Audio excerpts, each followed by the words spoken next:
C'est la guerre dans les bacs. L'admission, je veux dire.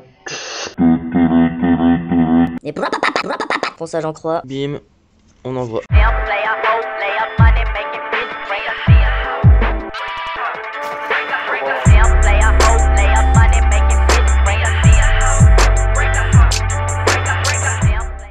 Vous êtes bien sur la chaîne ZSTB, bienvenue à tous dans cette nouvelle vidéo. Après le remontage du moteur, le rodage s'est bien passé, on a une bonne montée en régime, l'AFR est correct, un AFR légèrement riche, mais bon on verra ça plus tard. Aujourd'hui dans cette nouvelle vidéo, on vient parler d'un problème de fuite d'huile de boîte de vitesse. Donc qu'est-ce qui s'est passé? J'ai d'abord remplacé le joint SPI de Villebrequin, j'ai souhaité remplacer le deuxième joint qui était dans la boîte de vitesse. J'ai cherché à trouver un joint SPI avec cette taille là, donc c'est un joint SPI avec des tailles inconnues. Le spécialiste du joint SPI, impossible de trouver ce joint, donc j'ai remonté un joint que j'avais d'occasion qui avait l'air de bonne qualité. On s'est vite aperçu que ce n'était pas la bonne solution. Je me suis renseigné un petit peu et je me suis aperçu que ce n'était pas le joint mais que c'était le guide de butée complet Qui est complètement mort. Dès qu'on dépasse les 4000 tours, je vois bien que le moteur commence à monter un petit peu anormalement dans les tours. Donc vu qu'on sort de rodage, on va s'occuper dès aujourd'hui de réparer ce guide de butée. On va en finir avec ce problème d'embrayage. Puis j'ai envie d'atteindre les 7500 tours assez rapidement. Je vous partage aujourd'hui le démontage de la boîte de vitesse sur le moteur K16. On parlera technique, on est là, c'est parti, let's go.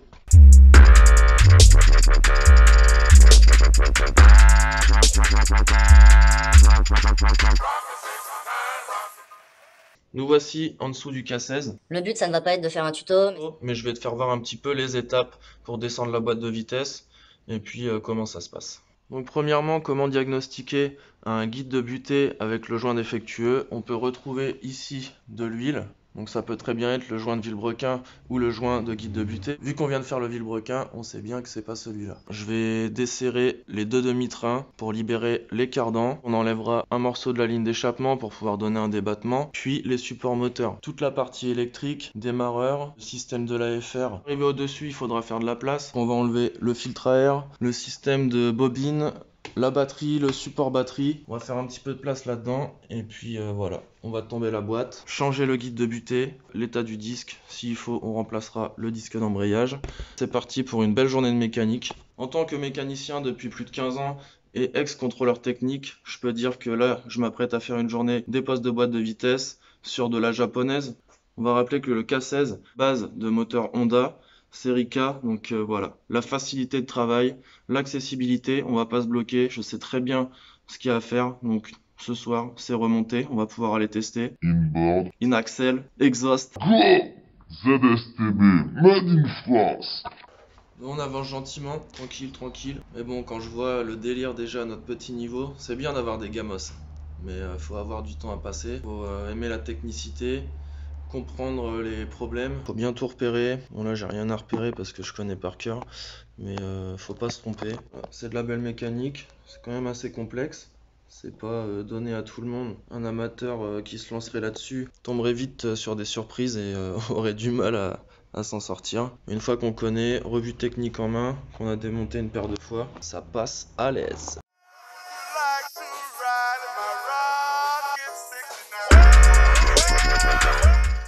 Donc par le dessus, il n'y a plus qu'à enlever le support moteur. On a créé l'accessibilité. Je pose un petit hashtag Achetez tous des japonaises. parce que c'est du lourd. Quand les constructeurs réfléchissent encore au paradigme de la construction, là par exemple ils ont fait une partie du berceau qui est démontable, ce qui va me permettre de sortir la boîte de vitesse en levant le moteur et non en l'abaissant et en étant obligé de démonter tout le berceau moteur comme sur la plupart des véhicules. Et c'est yes. La boîte de vitesse à présent sortie, donc il m'aura fallu environ 3h30, 4h. La pièce qu'on va remplacer se situe ici, le guide de butée avec son joint SPI. On va bien sûr redémonter l'embrayage étant donné qu'il y a eu de l'huile dessus, remplacer le disque, remonter l'intégralité. Ça va pouvoir donner, enfin, parce que là j'étais sur la réserve, Pas plus de 4000 tours. avec un engin qui monte à 7500 tours. On s'embêtait légèrement quoi. Mais bon, on a pu faire le rodage. Maintenant, on avance sur la partie boîte de vitesse, on remonte les trains roulants. Et Le seul problème qu'on a rencontré aujourd'hui, c'est une casse de goujon entre le collecteur d'échappement et la descente. Donc là, je m'apprêtais à le faire sur le véhicule, chalumeau, pincetto, mais étant donné que ça se démonte pas trop mal, je vais plutôt opter pour l'option, on va démonter le collecteur, on va le mettre sur l'étau, et puis on va faire ça correctement, remplacement d'un goujon. On va perdre 30 minutes, mais au moins ce sera rectifié, quoi. Nous voici avec Monsieur Collecteur dans l'atelier. Donc, on va plutôt prendre une clé à griffe qu'une pince. Et puis on va chauffer au chalumeau.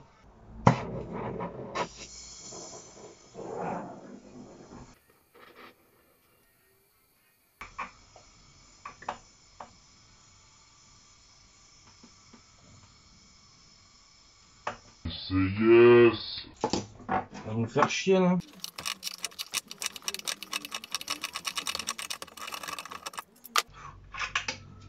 Y a pas de problème.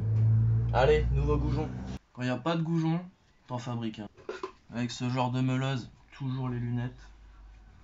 Ça prend vite un copeau dans les yeux. Et on n'hésite pas, ouais. Ouais. La scie à métaux est très puissante.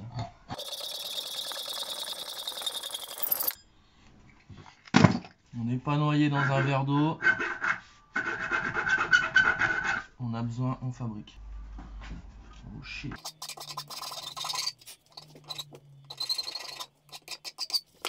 Allons bon. Ouh le velours, ouh le velours. C'est de la pièce de tournage, d'usinage, non? Comment ça se passe? Et voilà le travail. Le petit collecteur spaghetti prêt à être remonté. C'est un vrai bélier le queutru. Allez, on va reposer le collecteur d'échappement. Et puis on attaque la boîte de vitesse.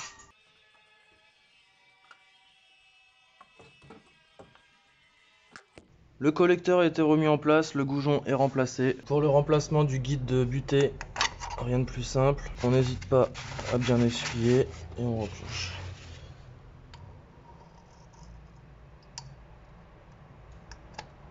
Bam!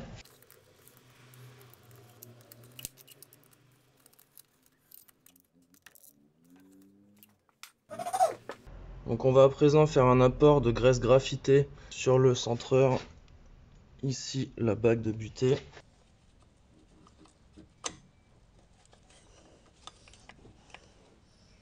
Voici donc ici l'action quand on débraye. Ça appuie sur le mécanisme, ce qui débraye le disque du volant moteur. Démontage du disque.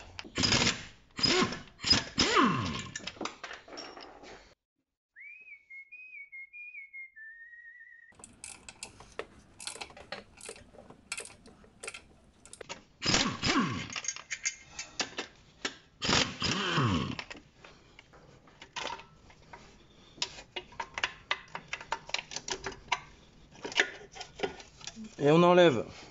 Donc au niveau du volant moteur, on va faire un bon dégraissage et un ponçage en croix. Et ben ouais, c'est pas beau mon pote. Donc la partie plate vers le volant moteur, complètement remplie d'huile. Ici on va dégraisser et on va poncer, ponçage en croix. Là l'embrayage est neuf, je viens de le changer il y a très peu de temps. On va remettre ce mécanisme là. Pour le disque, je vais aller voir un petit peu ce qu'on a en stock, puis on va commencer le remontage. Étant donné l'huile qu'il y a eu sur le diaphragme, on va lui mettre un coup de diluant pour que ça aille un petit peu à l'intérieur des pores. Et puis un coup de soufflette. Ensuite on fera un ponçage en croix sur cette partie et sur la partie du volant moteur.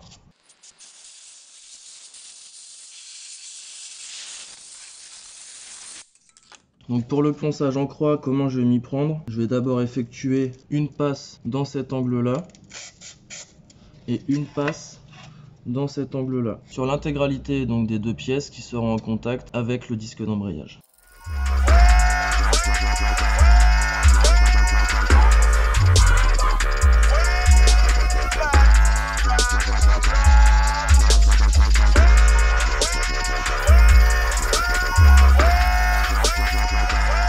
On peut voir la couche de crème.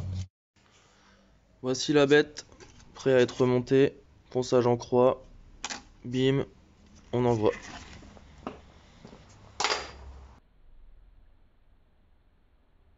On est à présent prêt à reposer la boîte. Donc elle a été dégraissée, l'embrayage est remonté. On va tout de suite enlever le centreur. On pourra quand même observer aujourd'hui que pour le changement de l'embrayage, la boîte de vitesse est restée sur le véhicule. Bon, tous les 2 heures, la pause s'impose. Petite réorganisation. Les vis qu'on a remontées sont là. On est en place. Les outils sont à peu près rangés, donc c'est parti pour le renclenchement. Je ne vous dirai pas que j'ai serré dans le volant moteur avec le pétard, qu'une vis a cassé. On a dû l'extraire. Et puis j'ai remplacé par des vis d'Audi, au moins on sera tranquille.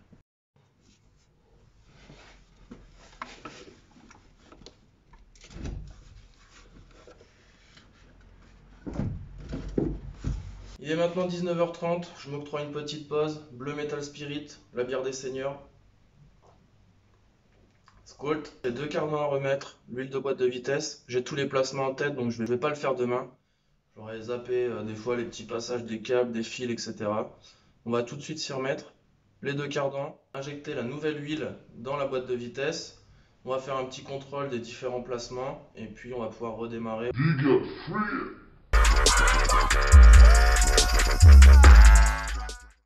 Le démarreur il est tellement lourd, les mecs ils ont été te mettre une patte sur la boîte de vitesse pour refixer le démarreur, comme si 3 vis ne suffisaient pas. Donc après sur ce véhicule là tout a été étudié, le collecteur est refixé par 2 tirants sur l'arrière, on peut voir juste là, voilà c'est pas un truc de gamin quoi.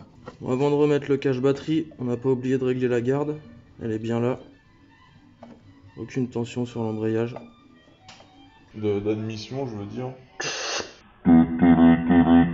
Conserver l'admission dynamique et puis supprimer un petit peu d'ouverture sur le côté là. Je pense que ça va faire gagner légèrement de couple. C'est comme l'échappement, si on met pas d'échappement du tout, on n'a pas de couple. Donc là, c'est un petit peu comme si... On voit pas trop la différence. Tu parles sans, tu parles avec, tu parles sans, tu parles avec, tu parles sans, tu parles avec. Bon. Je me permets de réduire légèrement l'admission et puis on verra bien ce que ça donne sur le terre-terre.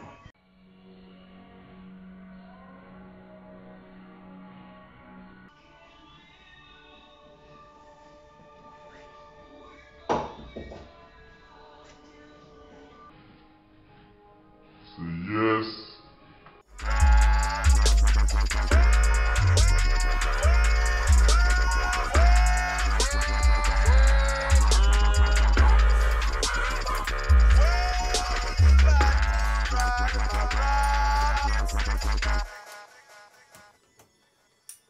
On peut admirer ici le système de sphère hydrolastique qui équipe la Rover. Disque ventilé.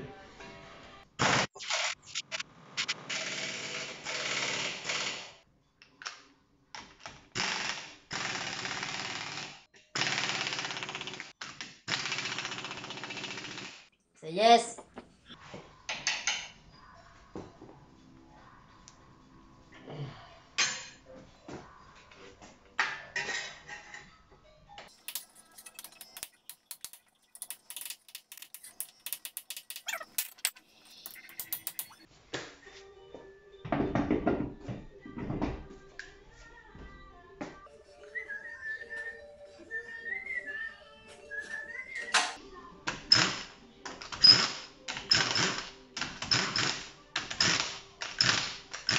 Yes.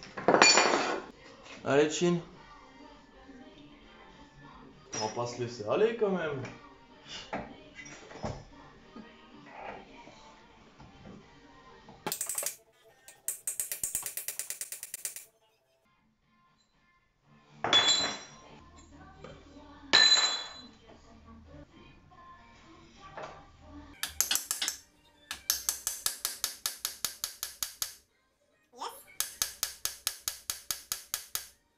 Alors, on va me faire chier.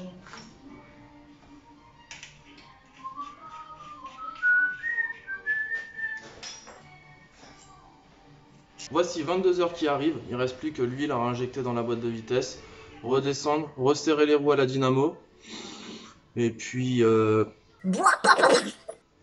let's go! Entre parenthèses, je suis content de ne pas avoir remis le pendulaire avant d'avoir remis les cardans, ça m'a donné un petit peu de souplesse, de basculement dans le moteur. Al dente. Je ne vous cache pas que vu l'emplacement du trou, la tâche a l'air délicate.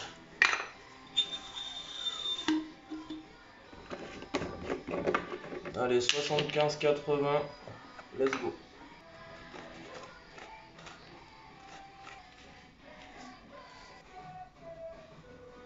Je peux même pas passer par là tellement c'est loin.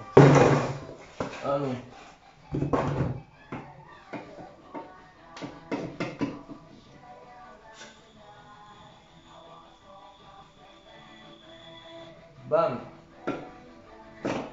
On a bien remis le joint de vidange? Ah oui.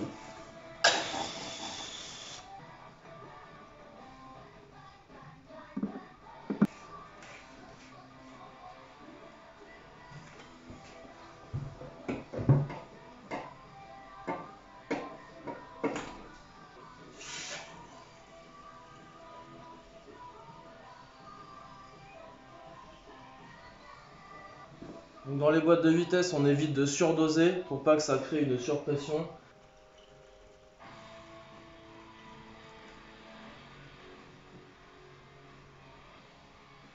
Non, c'est pas encore ça.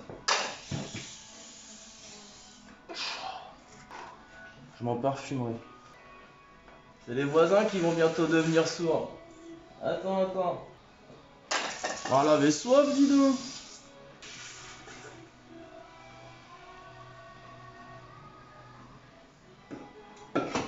Voilà. Tu veux un petit masque à l'huile? C'est gratuit. N'oublie pas de resserrer le bouchon pour une bonne utilisation. Dernière étape de notre chantier avant de remettre la roue, le pendulaire.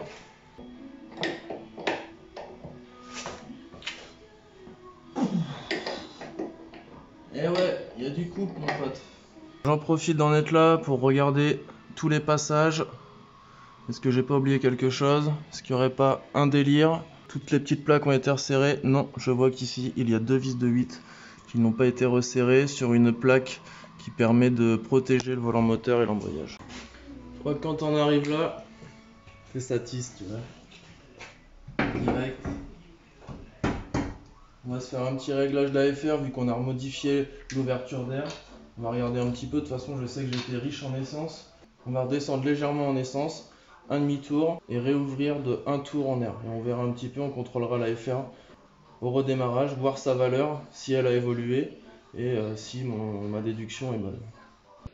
C'est la guerre dans les bacs. J'avais détecté durant le rodage un AFR un petit peu riche, donc on va redescendre en essence parce que là il était vraiment sur 11-12. On va essayer de remonter à 13. On va réouvrir un demi-tour ici, refermer un demi-tour là. Je vous fais voir tout de suite ce que ça donne. À mon avis, ce qui s'est passé quand on a essayé l'éthanol, on a trop trifouillé à ça et du coup le mano est mort. Donc c'est difficile d'avoir une valeur juste.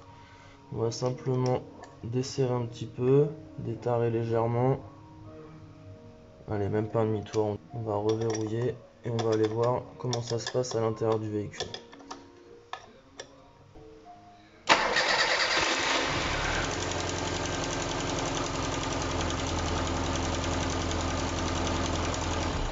Vous avez entendu comme moi le petit problème, on n'a pas bloqué le collecteur d'échappement. Il semblait bien qu'on n'avait pas fait quelque chose sur ce véhicule.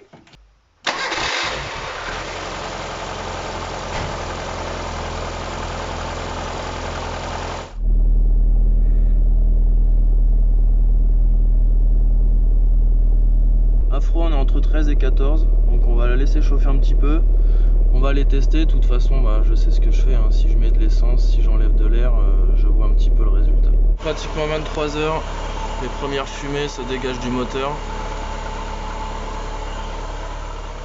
J'ai hâte d'aller tester le bolide avec la nouvelle config. Admission d'air dynamique, un petit réglage d'AFR un petit peu plus serein. C'est déjà à l'origine une vraie bombinette. J'espère avoir fiabilisé l'avion, qu'on puisse aller se faire plaisir. Ça allait se faire un petit peu de circuit là, parce que bon, ça mérite quand même d'être connu et reconnu. Rover 114 GTI 16 soupape, MK2. On n'oubliera pas que dedans il y a l'intérieur de l'Audi. On s'est fait plaisir avant et arrière. On s'échauffe tranquillement. On va refaire un petit niveau parce que j'avais un collier qui était mal mis. Ouais, c'est bon, il n'y a aucun souci. Voici le gamos, ça régule tranquille. Un coup de dynamo. Et puis on se barre de là. Un AFR corrigé à 14,7. Bon là elle commence à chauffer, je vais tester un petit coup de gaz léger. Voilà 13. Allez, qu'est-ce qui se passe? Si mon réglage n'est pas précis, je me les coupe.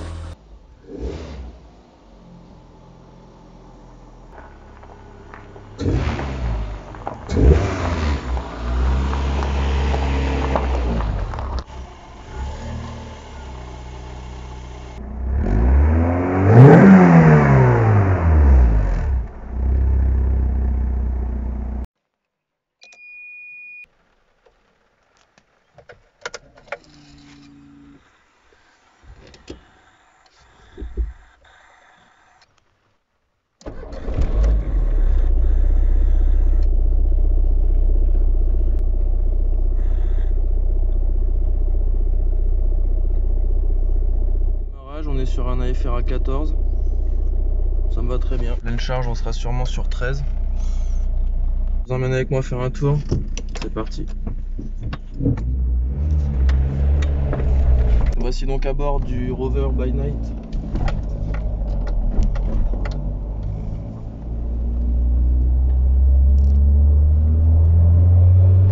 On ne poussera pas jusqu'au rupteur, je vous le dis direct. On va faire un petit tour de complaisance. Donc à l'appui, j'ai bien un AFR sur 13. Là, ça a burné carrément en deuxième alors que j'ai même pas appuyé. À mon avis, l'admission d'air dynamique est efficace. C'est-à-dire qu'on a récupéré un couple en entrée du moteur. Je m'étais pas trop questionné est-ce que trop d'air rentrait ou pas. Mais là, il me semble que le réglage appuie en pleine charge sur 13. Un petit sifflement dans l'admission qui est vraiment pas désagréable.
Des 5000 là, juste pour voir.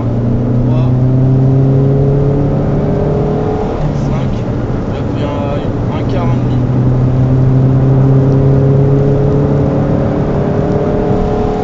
Oh là là, quelle beauté! Il me semble que le résultat de cette admission dynamique est d'avoir récupéré un couple dès 2000 tours. Ici même.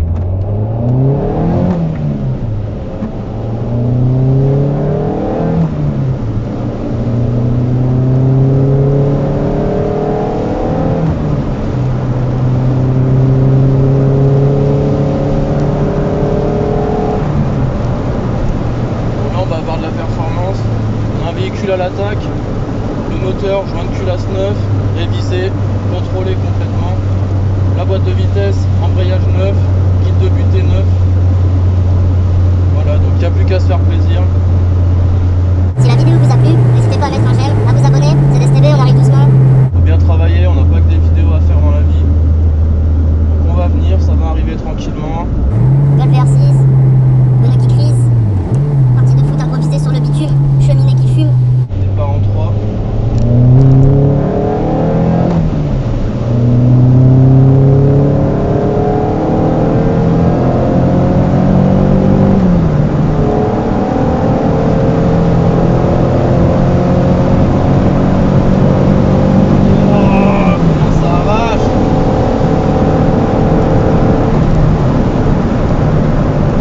Restera là. Ciao, bonsoir. Élite et prosélytes sombres, prophétie, profil, votre extinction, esprit, messianique, épris, de messanique, épais, de perversion, j'épluche, les savoirs en création. Every event, including death, is only one more